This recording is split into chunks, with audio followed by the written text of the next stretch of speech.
আজকে ব্রিগেডে মহাসমাবেশ তৈরি হয়েছে। দেখুন, এতদিনে বোঝা যাচ্ছে টিএমসি কতটা কি পর্যায়ে পড়েছে।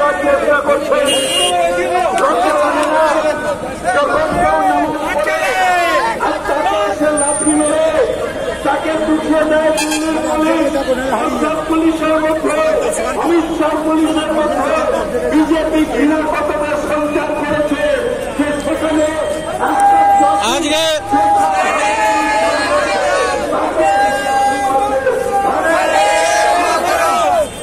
বাংলা হয় না, এটা বাংলা আমরা ভাবতে বাংলা বাংলায় আমরা হিন্দু মুসলিম শিখে চাই, সবাই ভাই ভাই একসাথে থাকতে চাই। তাই আমরা মমতা ব্যানার্জির নেতৃত্বে সারা বাংলার সুরক্ষিত আছি। এটাকে ভাঙার চেষ্টা করছে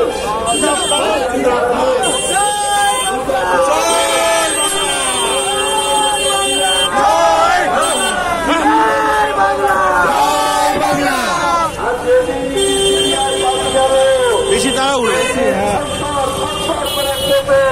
সারা দুনিয়ায় পাঠালো, তাদের পা ধরে বললে আমাকে তোমাদের জানিয়ে নাও, ওইখানে সিবিআই জানাবে।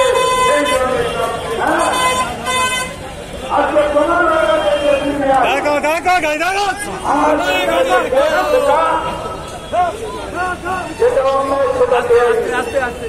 আমাকে জেলে ভরা হয়েছে। আমার বাড়িতে বারবার করে সাথ খেয়েছে, কিন্তু আমি বলি যে আমি ভয় পাবো না, স্বাস্থ্যের ভয় পাবো না। হ্যাঁ, নিশ্চিত ভাবে নিজের মেয়ে, নিজের স্ত্রী, নিজের কন্যা তাদের অপমান হয়, কিন্তু তার জন্য আদর্শ নিয়ে যাবে বাবা হিসেবে, বাবা হিসেবে তখনই নিজে